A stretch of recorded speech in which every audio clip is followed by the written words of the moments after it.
Ce message vous a été préparé par le Ministry of Unlimited Holy Ghost. Et vous êtes avec Mauro Dieu d'amour, volume 2, l'avenue du royaume de Dieu. Que la paix et la grâce vous soient données de la part de notre Seigneur Jésus-Christ. Sermon 344, les sentiments et les pensées. Prions. Père éternel, nous te louons, nous te remercions. Tu nous as gardés, tu nous as protégés, tu nous donnes notre occasion d'écouter ta parole. Merci Seigneur. Que ton nom soit sanctifié, que ton règne vienne et que ta volonté soit faite sur la terre comme au ciel. Au nom de Jésus-Christ, Père, nous prions.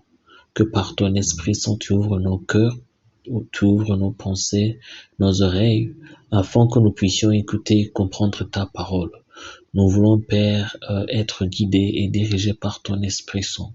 Au nom de Jésus-Christ, nous voulons que tout ce qui est bon, qui vient de toi, soit installé dans nos vies. Et que tout ce qui est en nous, qui ne vient pas de toi, soit éliminé au nom de Jésus-Christ. Que ton nom soit sanctifié, que ton règne vienne. Au nom de Jésus-Christ, nous prions. Amen. Aujourd'hui, on va lire en Romains chapitre 12, versets 2 à 3. La Bible nous dit, ne vous conformez pas au siècle présent, mais soyez transformés par le renouvellement de l'intelligence, afin que vous discerniez quelle est la volonté de Dieu, ce qui est bon, agréable et parfait. Par la grâce qui m'a été donnée, je dis à chacun de vous de n'avoir pas de lui-même une trop haute opinion, mais de se revêtir des sentiments modestes selon la mesure de foi que Dieu a départie à chacun. Ça, c'est un Romains chapitre 12, versets 2 à 3. Le titre d'aujourd'hui s'appelle « Être satisfait n'est pas de la fierté ». Être content n'est pas de la fierté, mais être stupide vous qualifiera automatiquement dans la catégorie des fiers. Être satisfait, c'est croire en Dieu, vivre dans la limite de ses capacités financières et être heureux de ce que vous avez obtenu grâce à votre honnêteté. En Jacques chapitre 1, verset 9 à 10, la Bible nous dit que le frère de condition humble se glorifie de son élévation, que le riche au contraire se glorifie de son humiliation, car il passera comme la fleur de l'herbe. Ça, c'est en Jacques chapitre 1, verset 9 à 10.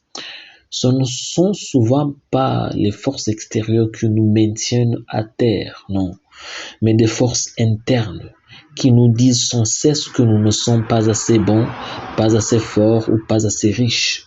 Ces insécurités nous brisent plus que n'importe quelle force extérieure. Souvenez-vous, vous êtes comme vous pensez dans votre cœur. Si vous laissez ces pensées négatives gagner les arguments de votre esprit, alors vous aurez un point de vue négatif sur la vie. C'est assez simple à comprendre. Pas étonnant que Paul ait dit que nous devons gagner le mal par le bien. Vous devez toujours vous assurer que le côté positif gagne l'argument dans votre esprit et vous ferez face à toute la négativité à laquelle vous êtes confronté dans la vie réelle. En Romains chapitre 12, verset 21, la Bible nous dit « Ne te laisse pas vaincre par le mal, mais surmonte le mal par le bien ». Ça, c'est en Romains chapitre 12, verset 21. Il y a des gens qui travaillent dur et qui ont de faibles revenus. Même s'ils travaillent dur, ils ne semblent pas couvrir leurs factures.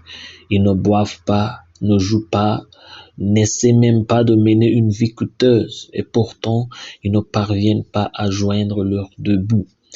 Si vous avez un problème comme cela, ne soyez pas trop fiers pour demander de l'aide. Cela ne signifie pas que vous n'êtes pas satisfait. Cela signifie que vous connaissez vos limites. Cela signifie aussi qu'il y a des moments où vous ne pouvez pas couvrir vos besoins. Mais nous savons souvent que nous avons besoin d'aide. Et des pensées négatives apparaissent instantanément qui nous diront à quel point nous avons tort de demander de l'aide, qu'ils nous regarderont de haut, qu'ils se moqueront de nous ou qu'ils n'aideront pas. Mais attendez une minute. Comment permettez-vous à votre esprit de prendre des décisions pour l'esprit d'une autre personne? Lorsque vous essayez de penser à ce que l'autre personne va penser, les seules pensées que vous aurez sont les vôtres. Et la seule réponse que vous obtiendrez sera très probablement une mauvaise réponse. Voyez-vous l'ironie de la chose? Vos seules pensées vous refuseront de l'aide avant que quelqu'un ne le fasse. Ne laissez pas votre esprit vous jouer des tours. Donnez aux gens une chance de vous aider quand vous êtes dans le besoin. N'y pensez même pas pour ne pas être déçu. Si vous avez besoin d'aide, demandez de l'aide. Même Jésus a demandé une verre sur la croix. Même les églises aidaient Paul. Par conséquent, le fait d'être content ne vous fait pas délirer. Il nous maintient simplement ancrés dans nos principes chrétiens et nous empêche d'avoir des pensées errantes qui nous pousseraient à pécher contre le Seigneur. Prions. Père éternel, nous te louons, nous te remercions.